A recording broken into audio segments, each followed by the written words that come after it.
Selamat pagi, salam Fransiskus, Pace Ebene, salam sehat.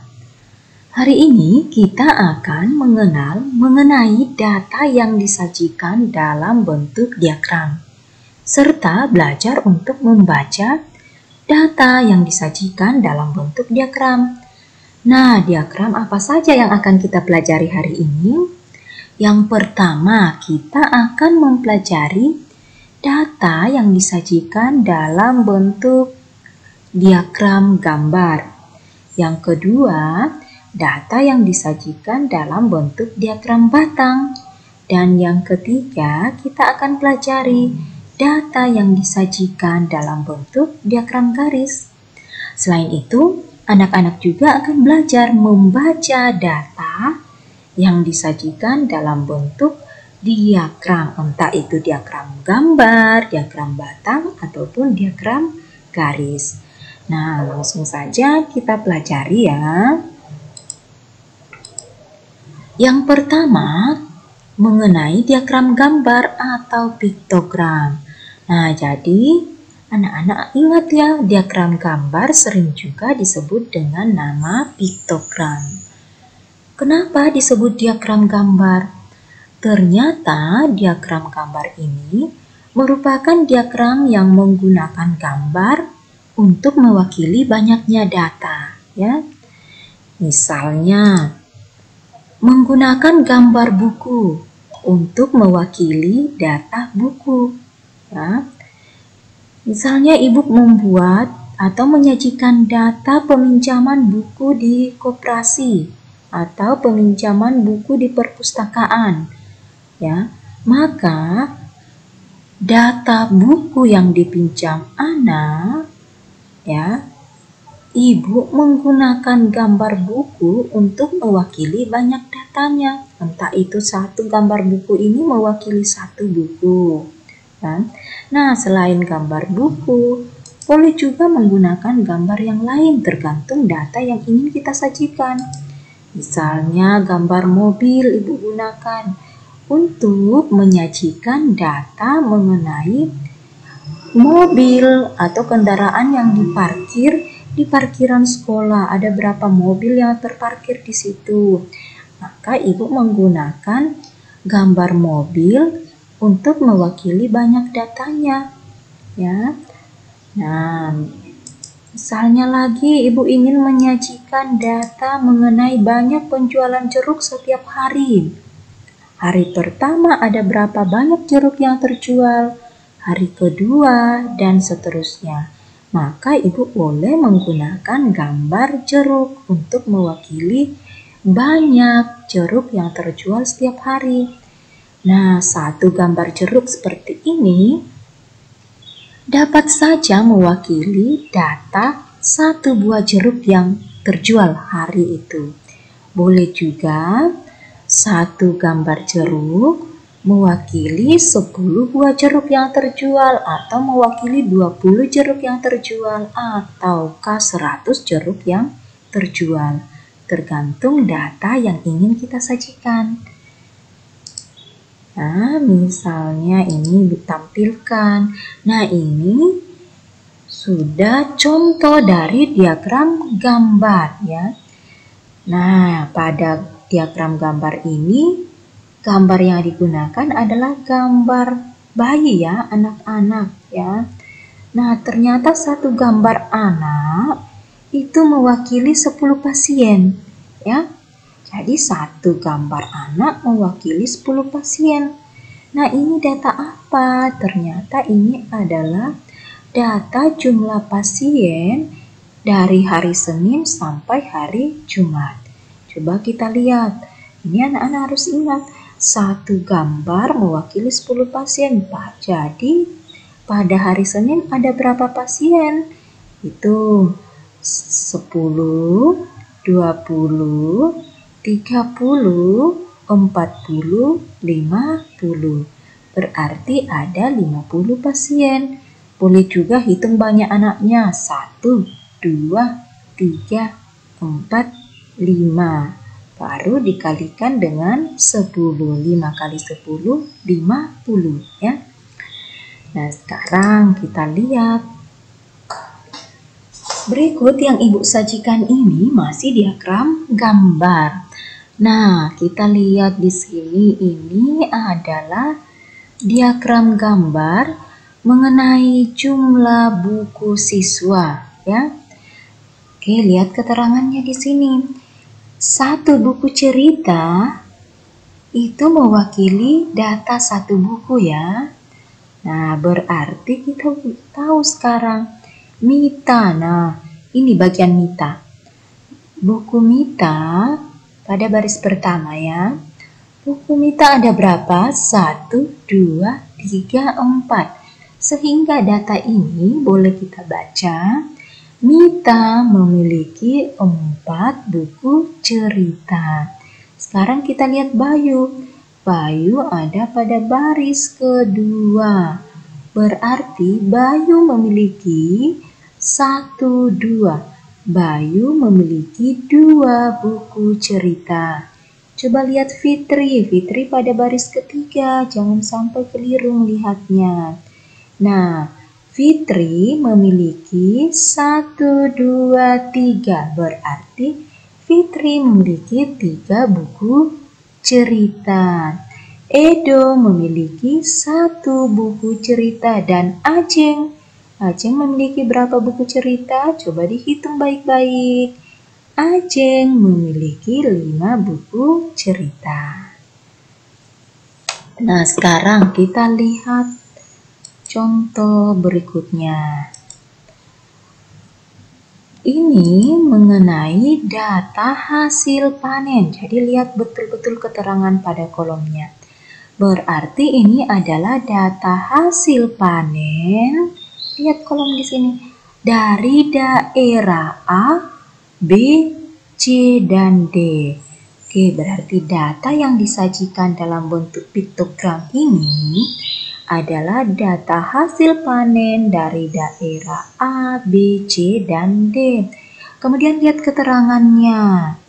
Nah, pada piktogram ini menggunakan gambar apel. 1 apel mewakili 100 kilogram. Ada gambar kedua. Di sini ada 2 gambar ya yang digunakan. Gambar kedua setengah apel. Setengah apel mewakili 50 kg. Sehingga anak-anak dapat membaca data ini, ya. Hasil panen apel daerah A, kita baca baris per baris, ya. Hasil panen apel dari daerah A ada berapa? Ingat keterangan kalau satu gambar apel yang utuh ini 100 kg. Kalau gambar apelnya cuma setengah, 50 kg. Kita hitung yang utuhnya dulu. 100, 200, 300, 400, 500, 600, 700, 800. Ada apel setengah, ya. Berarti kalau setengah tadi 50, 850. Maka kita baca hasil panen apel dari daerah A sama dengan 850 kg. Nah, kita coba melihat hasil panen dari daerah B. Daerah B baris kedua. Yuk kita hitung. 100, 200, 300, 400, 500. Ternyata hasil panen apel dari daerah B sama dengan 500 kg. Nah, pada baris yang ketiga ada daerah C. Hasil panen dari daerah C. Kita hitung bersama-sama. 100, 200, 300, 400, 500, 600, 700. Berarti hasil panen apel dari daerah C sama dengan 700 kg. Nah, dari daerah yang terakhir, baris keempat. dari daerah D. Kita hitung bersama-sama. 100, 200, 300, 400, 500 ditambah ada gambar setengah apel mewakili 50 kg. Ditambah 50 kg berarti 550. Maka hasil panen apel dari daerah D sama dengan 550 kg. Nah, bagaimana anak-anak? Ibu rasa mudah ya dalam membaca hasil panen ya, atau membaca data yang disajikan dalam diagram gambar atau dalam piktogram.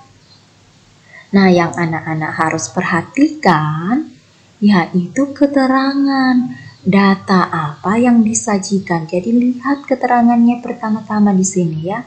Oh, ternyata data yang disajikan adalah data hasil panen apel dari 4 daerah, yaitu daerah A, daerah B, daerah C, dan D.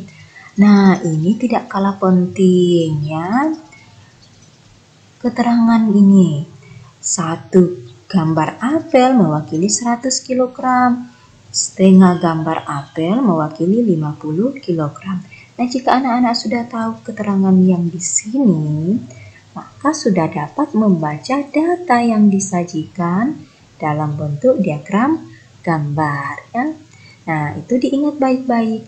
Sekarang kita lihat data yang disajikan dalam bentuk diagram yang kedua, yaitu diagram batang ya. Oke, diagram batang. Jika tadi diagram gambar, datanya disajikan dalam bentuk gambar. Apakah data dalam bentuk diagram batang disajikan dalam bentuk batang? Kita lihat. Ternyata diagram batang ini merupakan diagram yang menyajikan datanya dalam bentuk batang-batang persegi panjang ya. Jadi datanya disajikan dalam bentuk batang-batang persegi panjang. Nah, diagram batang ini dapat disajikan atau dibuat secara tegak ataupun secara mendatar. Akan tetapi, anak-anak mungkin akan lebih sering menemukan diagram batang yang disajikan secara tegak. Ya. Oke, kita langsung melihat pada contohnya. Nah, sama pada diagram gambar. Pertama-tama lihat dulu data apa yang disajikan tersebut. Oh, ternyata data yang disajikan ini adalah data nilai ulangan matematika siswa kelas 5. Nah, jika pada diagram gambar, anak-anak melihat keterangan gambar yang dilampirkan atau diletakkan di bawah. Nah, pada diagram batang yang anak-anak harus perhatikan itu adalah sumbunya. Ini sama dengan diagram kartesius. Ada sumbu mendatar, kemudian ada sumbu tegak ya. Atau pada diagram kartesius masih ingat tidak? Sumbu X dan sumbu Y. Nah, agar anak-anak dapat membedakannya, Ibu memberikan warna yang berbeda ya. Untuk sumbu datarnya, Ibu berikan warna putih. Lihat ini ya, sumbu mendatar Ibu berikan warna putih. Nah, perhatikan data apa yang disajikan pada sumbu mendatar. Ternyata pada sumbu mendatar ada data nilai siswa ya. Nah, berarti anak-anak sudah tahu. Oh, berarti ada nilai 6, ada nilai 7, ada nilai 8, ada nilai 9, dan ada nilai 10. Nah, pada pelajaran yang lalu mengenai menafsirkan data, pada data yang disajikan dalam bentuk daftar dan tabel, anak-anak kan sudah belajar mengenai data maksimum dan data minimum. Jadi melihat data seperti ini anak-anak juga tahu ya, oh nilai yang paling rendah atau data minimumnya 6. Nilai paling tinggi atau data maksimumnya 10 ya. Sumbu yang tegap yang Ibu tandai dengan warna hitam ini menunjukkan data banyak siswa. Sehingga data ini dapat kita baca ada sebanyak 4 siswa yang memperoleh nilai 6. Kemudian nilai 7 ada berapa siswa yang mendapatkan nilai 7? Nah, karena perhatikan baik-baik, diagram batangnya terletak pada angka 6 dan 8, berarti di antara angka 6 dan 8 pertengahannya ini ada angka 7. Sehingga dikatakan sebanyak 7 siswa mendapatkan nilai 7. Dan sebanyak 10 siswa mendapat nilai 8. Nah, nilai 9, ada berapa banyak siswa yang mendapat nilai 9? Coba perhatikan, tarik garis putus-putus ke sini. Nah, ada di antara angka 8 dan angka 10, berarti itu angka 9. Maka sebanyak 9 siswa mendapat nilai 9. Nah, nilai 10. Nilai 10 ada di antara angka 4 dan angka 6. Berarti angka yang dimaksud adalah angka 5. Maka ada 5 siswa yang mendapat nilai 10 ya. Nah, kita lihat contoh berikut.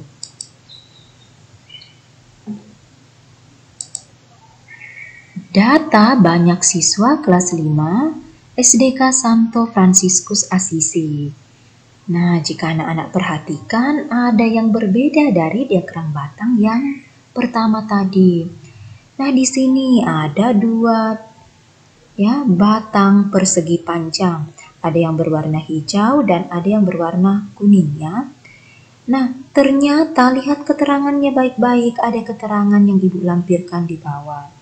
Nah, yang berwarna hijau, diagram batang yang ditandai dengan warna hijau menunjukkan laki-laki. Kemudian yang berwarna kuning ini menunjukkan siswa perempuan ya. Sehingga kita dapat membaca diagram batang ini. Lihat pada sumbu mendatar ada kelas 5A, 5B, 5C, berarti menunjukkan kelasnya.